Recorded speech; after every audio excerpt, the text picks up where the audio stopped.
Vous avez dit dans votre procès verbal d'interrogatoire que vous prenez comme témoin le haut commandement de la gendarmerie, le colonel Baouri, le colonel Gabriel Tamba Diawara et le lieutenant-colonel Edouard Bangoura. Oui. Que ces derniers pouvaient témoigner que le 28 septembre 2009, vous étiez en garde à vue. J'ai même oublié le colonel Edouard Bangoura. Il me rendait régulièrement visite au PM3. Donc, c'est un collègue aussi avec lequel j'ai fait la Chine pour mon cours la sécurité d'État. D'accord. Vous étiez en garde à vue ou bien quelle était votre situation en réalité? Puisque là, vous dites que vous étiez en punition. Est-ce que vous étiez dans la même cale que ceux qui étaient en garde à vue? Bon, là-bas, il y avait un hangar. C'est un hangar donc, dans lequel chacun de nous s'y trouvait ou se couchait. Donc en réalité, vous n'étiez pas en garde à vue. Vous étiez en plein air. Non, j'ai dit c'est un hangar. Comme, bon, ici c'est un peu plus grand, mais c'est pareil, ce bâtiment pareil. Hein. Est-ce que de là où vous étiez, vous pouviez entendre les balles à partir du stade, militairement?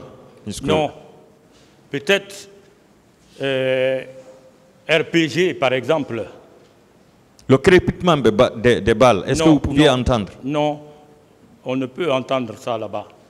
Vous avez dit tout de suite que vous aviez fait le Libéria et que là-bas, vous n'avez tiré sur personne. Bien sûr. Vous étiez là-bas dans quel cadre? Dans le cadre de l'ECOMOG. 3e contingent. 3e contingent. J'étais simple margie. Oui. 5 ans de service, on m'a pris, on m'a amené là-bas. Oui. Oui. Vous n'aviez pas combattu les rebelles? Bien sûr, 3e contingent, tout le monde connaît. Voilà. En combattant les rebelles, vous n'avez pas fait usage de votre arme? Bien sûr, j'ai tiré. Voilà. Est-ce que c'est sur quelqu'un? Oui. Mais vous n'avez pas tiré sur les animaux quand même. Maître. Vous avez tiré sur les rebelles. S'il vous plaît, mon colonel. Répondez à la question. Je suis avec vous. Maître. Oui. Au front, ce n'est pas, si vous voulez, du tu à toi. C'est-à-dire, vous voyez votre ennemi devant vous. Vous tirez dans le vide. Là où les balles viennent sur vous, vous tirez dans ce sens. Mais dans le but que ces balles-là atteignent quelqu'un quand même, l'ennemi. Absolument. Ces questions doivent aboutir à quoi, maître? Non, c'est parce que, monsieur le Président... Maître, calmez-vous, s'il vous plaît. Vous n'êtes pas le tribunal, calmez-vous. Monsieur le Président, le colonel avait dit qu'il a fait le Libéria et là-bas il n'a tiré sur personne. Ce n'est pas en Guinée qu'il pouvait tirer sur quelqu'un. Donc c'est pourquoi je suis revenu sur cette question. Donc s'il confirme qu'effectivement, il a effectué des tirs au Libéria pour atteindre les ennemis, c'est-à-dire les rebelles, ça veut dire qu'il est capable de tirer en République de Guinée. Posez des questions qui sont en rapport avec les faits. Vous voulez l'événement du 28 septembre 2009, s'il vous plaît. Allez-y, mon colonel. Posez d'autres questions, maître. Oui, il était en train de répondre. Il a fini de répondre. Posez d'autres questions. Vous l'avez interrompu. Je vous remercie, Monsieur le Président. Posez d'autres questions, voilà, si vous en avez. Merci, Monsieur le Président. Honorable assesseur. Monsieur Camara. Président maître. Est-ce que vous sortiez souvent en patrouille? Moi, je ne suis jamais sorti en patrouille. Vous n'êtes jamais sorti en patrouille? Non.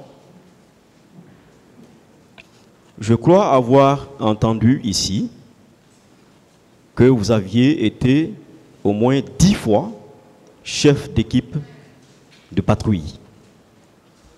Je n'ai pas dit chef d'équipe, mais appartenu à une équipe. Quelle équipe? Pour quel but? Bon, pour des missions, si nous informe l'existence d'un narco quelque part, on s'y rend et puis on l'arrête, on l'interpelle et puis on le fait venir, c'est tout. Quel type de mission vous aviez à l'époque? Mais c'est ce que je viens de vous dire. Si nous avons des informations sur des narcos, sur des groupes de bandits quelque part, notre chef nous informe et puis il nous interpelle d'aller sur les lieux. On va, on interpelle la personne et puis on le fait venir. En termes militaires, comment on appelle ce type de mission? Bon, c'est des missions d'interpellation. D'accord. Alors, c'est quoi une mission de patrouille? Qu'est-ce que ça veut dire? J'ai dit c'est des missions d'interpellation. La patrouille, c'est autre chose. Oui, c'est ce que je demande justement. La patrouille, qu'est-ce que ça veut dire? La patrouille, c'est une manière de veiller, n'est-ce pas, à la quiétude sociale de la population. En quoi faisant? Bien, en observant les lieux, s'il n'y a pas d'anomalie, et puis s'il y a des anomalies, on intervient. D'accord. Et quand vous sortiez en patrouille, ou en tout cas, quand vos éléments sortaient en patrouille, est-ce qu'ils sortaient avec des armes? Je n'ai vu personne sortir en armes. Est-ce normal que vous sortiez en patrouille sans armes? C'est normal des fois parce qu'une arme, c'est une menace devant la population. Mais vous sortiez en patrouille, pourquoi? Dans quel but? Mais c'est ce que je suis en train de dire, c'est pour surveiller, n'est-ce pas, la quiétude sociale. Mais si vous sortez en patrouille et que vous trouvez qu'il y a des bandits, comment est-ce que vous, sans armes, vous pouvez procéder à leur interpellation ou à leur arrestation? Notre propre tenue peut influencer, la présence de la tenue peut influencer. Comment vous interpelliez certains éléments de Toumba? Pardon?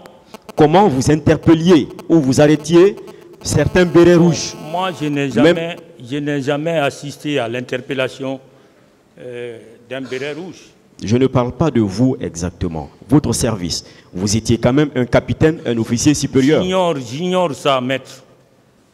Pardon? J'ai dit, j'ignore ça. Je ne peux pas expliquer comment l'interpellation se faisait. D'accord. Mais vous maintenez que vous étiez sorti au moins 10 fois, en tout cas une dizaine de fois, pour aller interpeller des narcos ou d'autres personnes. Est-ce que vous partiez toujours avec votre dotation? J'ai dit non, maître. À quoi devait servir votre arme? Pardon? À quoi devrait servir votre arme, vous gendarme, votre dotation? Devrait servir. Votre arme? C'est nous sécuriser et sécuriser la population. Mais vous partez vers cette population, cherchez à sécuriser cette population sans cette arme qui devrait servir à les sécuriser? Les consignes en sortant sont formelles. Personne en armes. Donc vos armes devraient rester à la maison, c'est ça? Pas à la maison, mais dans les unités. Dans les unités? Bien sûr. Et à quelle occasion vous sortiez avec les armes? Pourquoi? Pour quelle occasion? Oui, vous devriez sortir avec des armes. Maître, je ne peux rien vous dire par rapport à ça. Monsieur Camara, la dotation d'un gendarme en armes doit servir à quoi? À lui protéger, hein? Deuxièmement, protéger la population. Comment protéger la population? Comment on protège la population? Oui, avec une arme. Pas avec une arme. J'ai dit une arme, c'est une menace. D'accord.